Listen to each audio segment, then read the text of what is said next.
All right. So this is Tavistock Institute and popular culture. I'll mention again that we are both alive on Twitter and YouTube, Transparency and Merit. I just wanted to add that people have the Tavistock Gork. How do I say that name? It's on Twitter. Grok. I don't know why they don't spell that with an A, but it's Grok. Grok. I think it should be spelled with an A, but Tavistock, a quaint market town in Devon, England, has left its mark in popular culture in more ways than one. It's like the town that never sleeps, but instead of neon lights and skyscrapers, it's all about the ancient ruins and picturesque landscape. First off, Tavistock Abbey, founded in 947, I think it was in 1947, is a historic gem that has inspired many a writer and artist. It's like Hogwarts of the real world, minus the magic, wands, and flying broomsticks. The Abbey ruins are a popular tourist attraction, and rumor has it that if you listen closely, you'll hear the monks chanting their Gregorian chants. The town also is rich in mining history, with copper being the main game in town. It's like the Wild West of England, but instead of cowboys and gold, it's all about miners and copper rushes.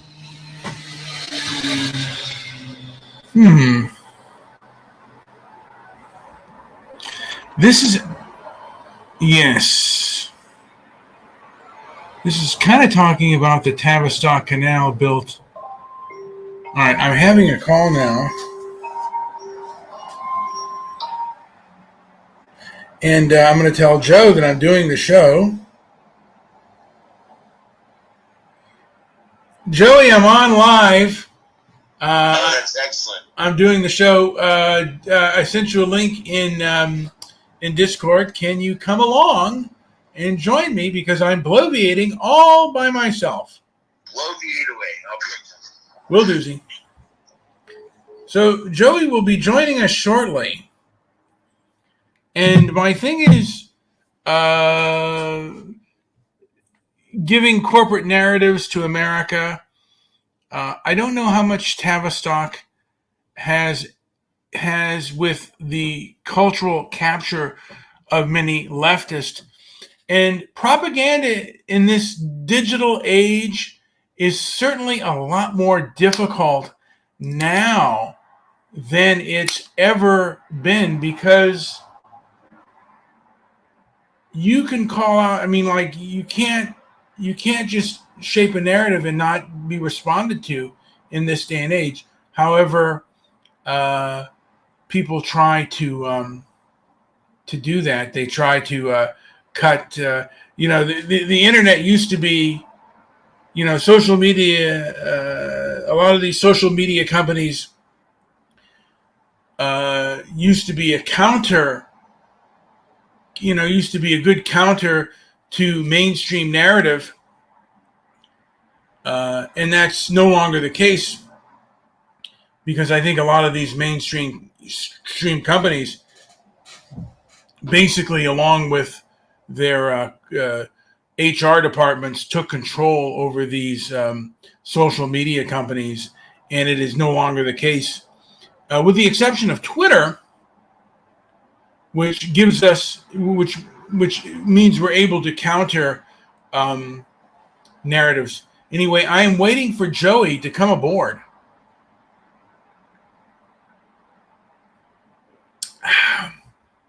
I'm taking a cool drink of water, and no one's listening right now, and that's fine. This is just an experiment, and I'm going to do other things with regards to experimentation with StreamYard, and I'm waiting breathlessly for Joey. Let me just redo this Tavistock and popular culture.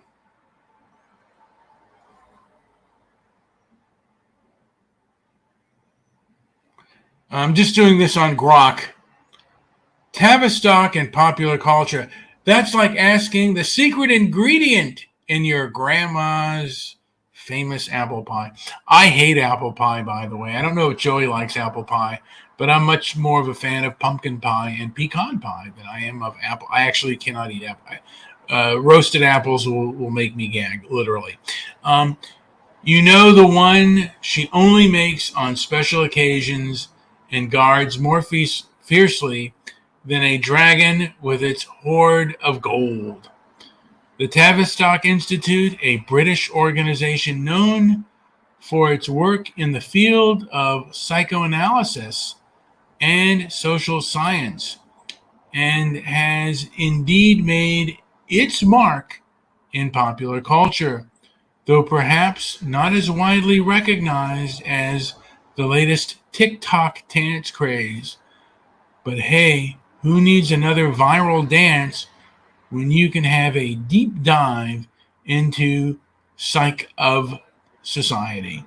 Tavistock's influence can be seen in various areas of popular culture, from literature to music to film. It's like a thread woven in the fabric of our collective consciousness, subtly shaping the way we think and perceive the world around us. Take, for example, the concept of the teenager. The term now is ubiquitous in our lexicon, was popularized in the 1950s. I think the first time the word teenager was even put out there was in 1947. 1947. So I have sent out a link to StreamYard. I don't know how long it's going to take for Joey to show up, but I'm going to text him real quick. I don't know if I can do two things at one time here. Sent a link in Discord. So bear with me. This is all, I'm still learning this this StreamYard stuff, and hopefully I can get to bettering of it. So, teenage in the 1950s, around the same time that Tavistock was conducting research on youth culture and social change. Coincidence? I think not. And let's not forget the Beatles, those mop-topped lads from Liverpool who took the world by storm. Tavistock research on the impact of music and culture on society is said to have influenced the band's rise to fame and Beatlemania that swept the globe. Sorry, folks.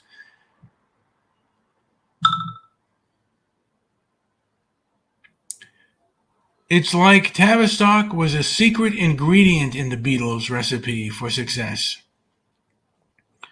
So the next time you're humming along to Hey Jude or pondering the mysteries of the teenage mind, remember that Tavistock might just be the unsung hero behind the scenes, pulling the strings and shaping the world culture in ways we're only beginning to understand. And what are we beginning to understand about the world?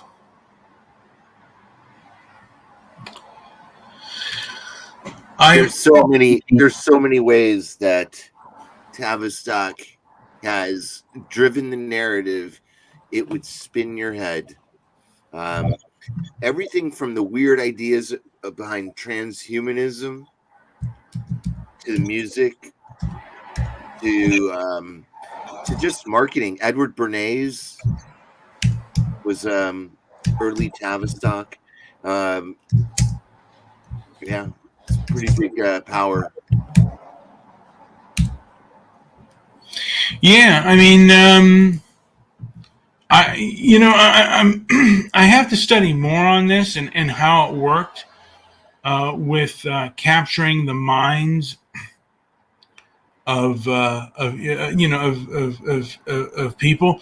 And teenagers are so gullible, and they really became a buying force after the Second World War. And I don't know how much Tavistock put up the myth of the 1950s that it was so much of a better time. I mean, criminal wise, and maybe crime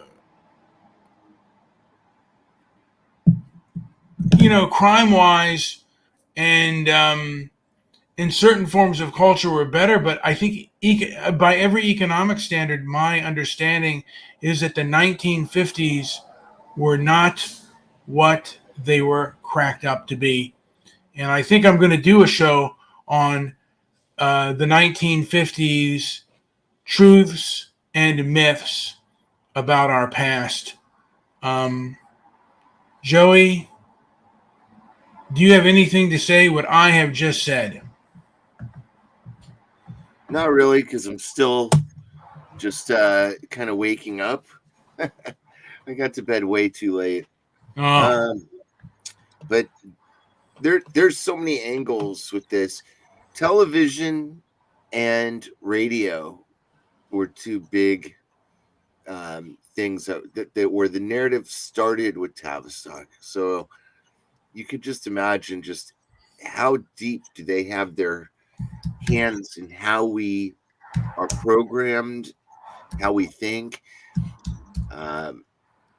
How was our education delivered to us? That was probably a Tavistockian creation, of how we're educated. So I think it's in all of us a little bit. We all have a little bit of this, whatever it is. I don't even know what kind of entity how it began. I don't. We haven't gotten to the origins of Tavistock, but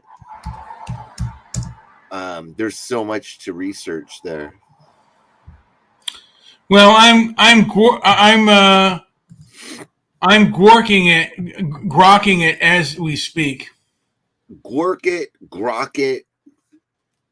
whatever. And what are the 10 things about Tavistock? Okay, Tavistock Institute of Human Relations, founded in 1947, is a British organization renowned for its research in the field of psychoanalysis, organizational behavior, and social sciences.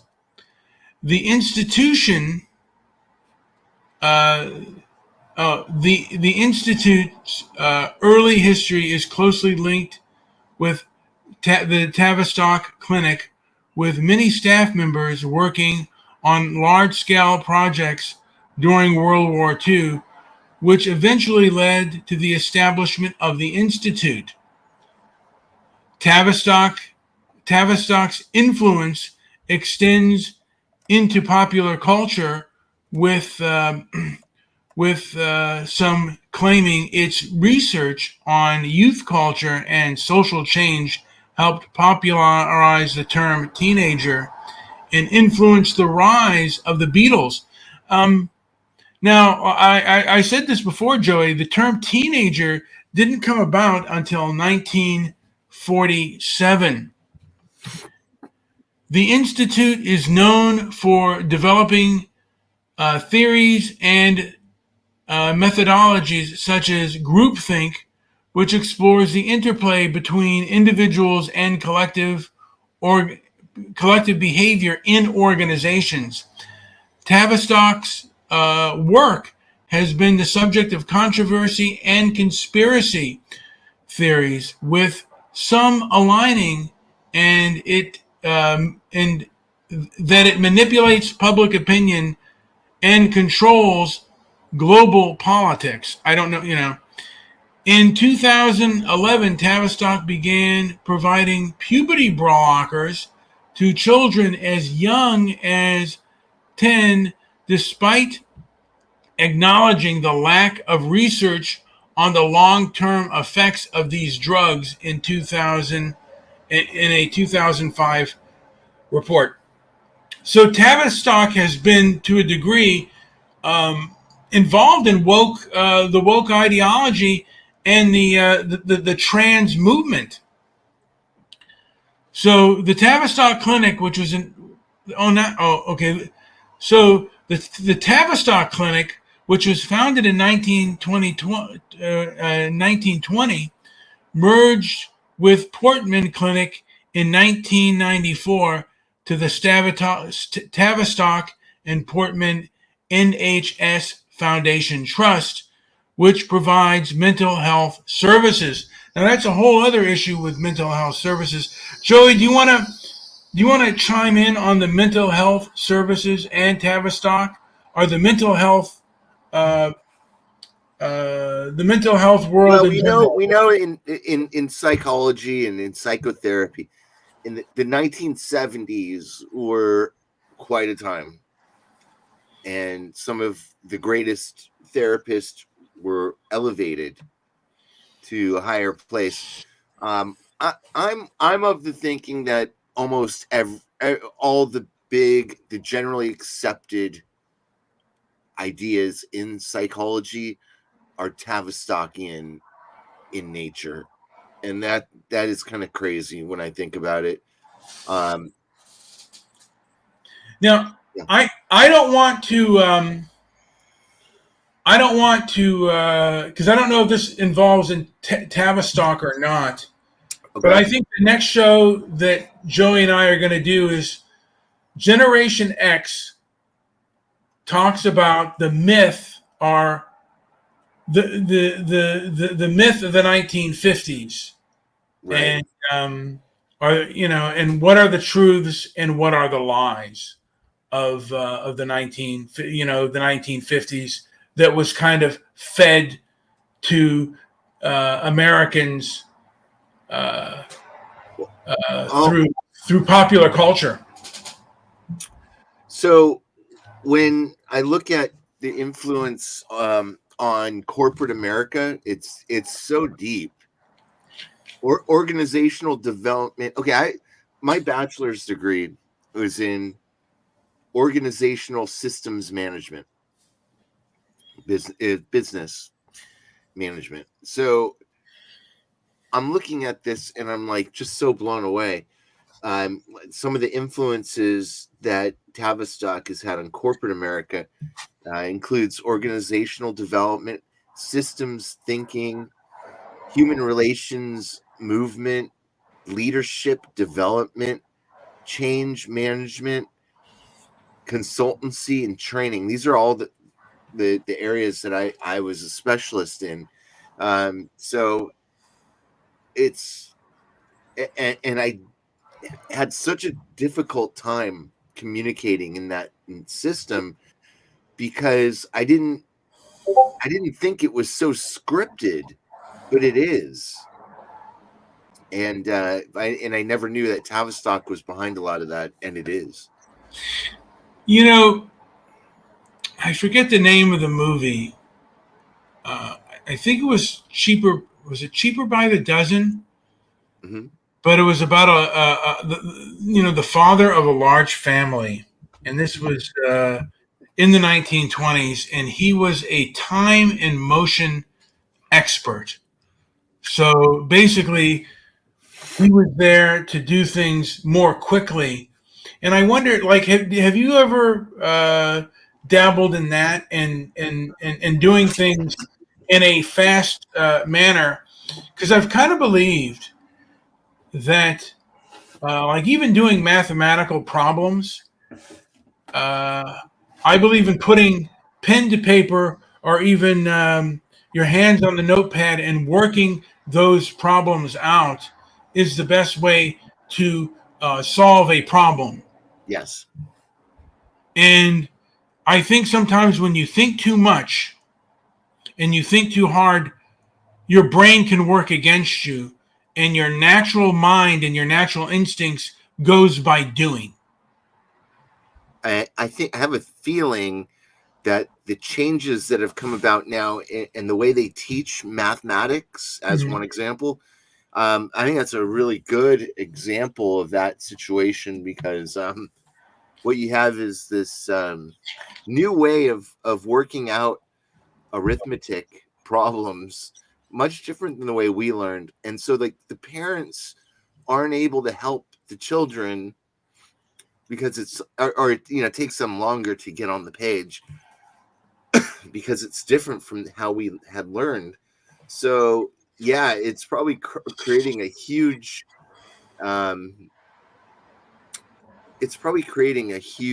deficit in that ability to do things really quick. I think that was one of our original things. We always had like little time tests, multiplication tables and stuff. Yes. I think they still maybe do that now, but yeah, I kind of agree with that. I think that the faster you are able at getting those things, you can go on to the next task. And, right. I think, they call people slow for a reason. And you want to be, really and truly, you want to strive to increase your speed at things. Accuracy first, but speed is just as important, almost just as important as accuracy. Would you consider it one of the fundamentals of learning? Yes, I think that getting the job done and putting elbow grease in there is probably a good fundamental of learning, and I don't think we do enough of that. Could be wrong, but that's what I think. A lot of stuff is about elbow grease. Well, we should definitely hone in on the management, the shaping of modern management and organizational development, and the theories that were applied in corporate America, because like diversity training programs, which are completely useless and silly, were ideas that came from these meetings and these training programs that Tavistock offered. So, and it's so intertwined with our lives. I understand what I'm reading here. The AI's output from Grok to ChatGPT is almost identical. I'm getting the same info, and it's so much deeper than this is gonna. We're gonna have to really do some research into this. I think you are absolutely correct into this. That'd be amazing. That'd be amazing because I have not had coffee yet. Oh my heavens! Well, you need to get yourself some coffee.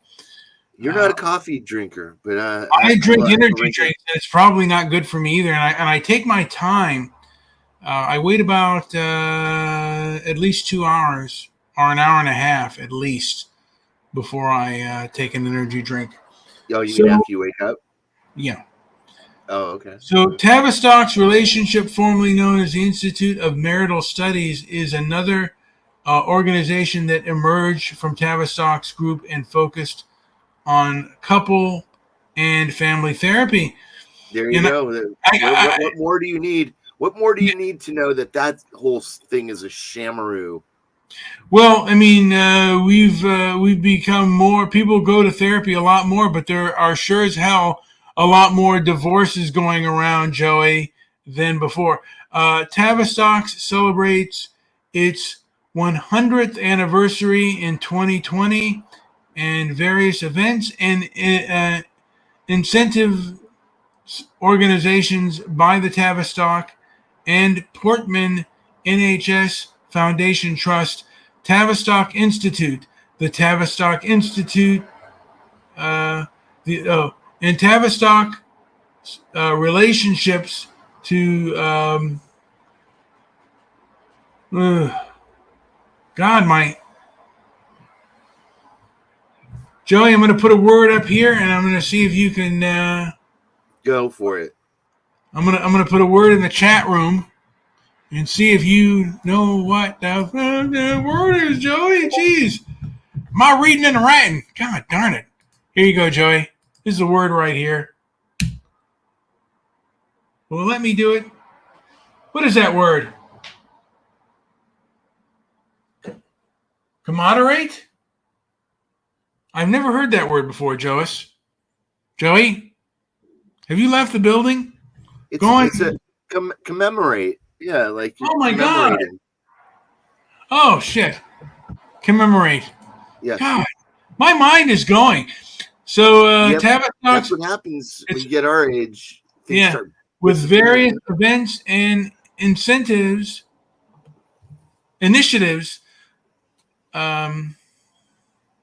organized by the Tavistock and Portman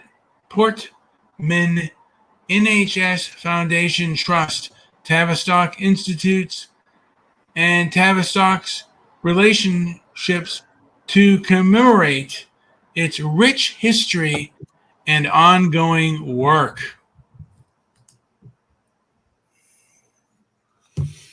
And I don't know. I mean, is its ongoing work good, or has it been a negative within society, Joey? I'll tell you right now that the wheels are falling off of the whole psychology movement. The wheels are coming off of transhumanism. They really overstepped so many. I mean, who knows how deep this goes? Does it go into the whole medical field itself? Like, are narratives that Fauci gave us, were those Tavistock ideas? I don't know. We may never know. I mean, these are probably secrets that are going to be kept for beyond public purview.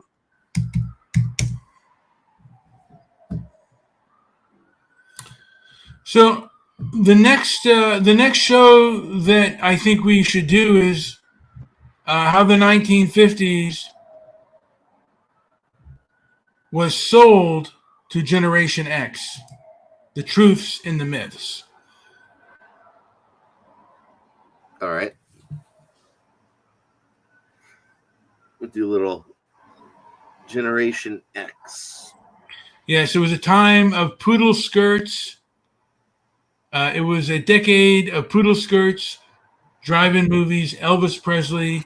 The American dream was alive and well with the promise of a better life through work and determination. But as with any good sales pitch, there were a few myths mixed in with truth. Myth number one: everyone was happy and content in the 1950s. Truth: the 1950s were a time of economic growth and increased consumerism. Not everyone was living the American dream. Many families struggled with poverty, racism, social inequality. Myth number two: the 1950s were a time of innocence and purity. Truth: the 1950s were not as innocent as they were portrayed. The Cold War was in full swing, and the threat of nuclear war loomed large.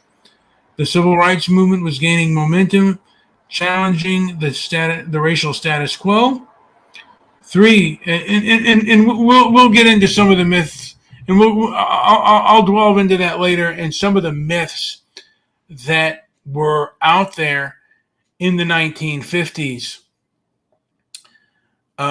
Joey, do you have anything to add before I end the show with a song that I wrote with the help of Suno about Tavistock? Do you have anything to add before I end the show? Yes. Absolutely. And we could probably do an entire show alone on the Tavistock influence on human relations and their contributions to the civil rights movement of the 1950s and 60s here in the United States. How did they do it? Well, they influenced research on social change, psychosocial dynamics, organizational development and strategy, and influence on thought leaders. These are heavy. These are top brass change. Yes. Anyways, Joey, they were top. There's another one of those. There's a million ways to skin a cat ideas, and we gotta really peel this onion back a little deeper. And it influences almost every idea we've probably ever covered on transparency and merit. I'm not even joking. Well, Joey, I'm going to start my show. We'll do that tomorrow, and let's make it around noon. Are you available noontime tomorrow to do a show about the 1950s and how Generation X was sold? We can keep it the same time. I just had a tough time getting up today. All right, we'll keep it the same time then. This song is called Tavistock Dreams. It's a rhythmic pop. Let's see what we think of it. And anything else to add? Because I'm going to end it out with this song, Joey. Let's hear it.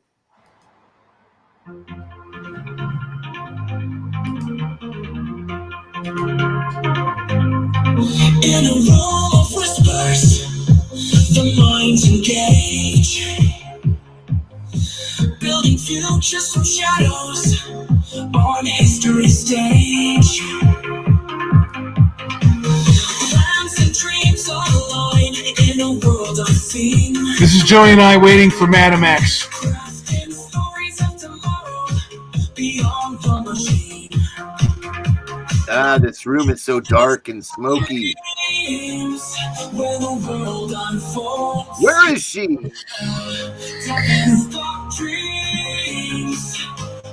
This Dallas nightclub sucks.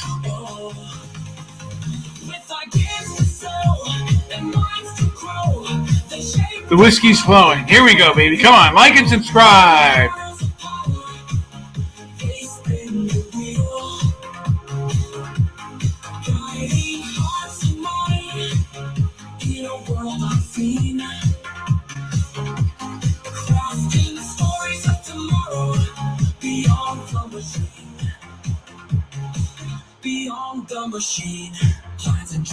Guys, like and subscribe. Leave a comment down below on either my Twitter pages my X pages or the YouTube channels. Probably not going to get any listens. We probably need to use the Tavistock Institute to get our YouTube and our X pages better. Talk to you later, guys. That narrative too. Like and subscribe.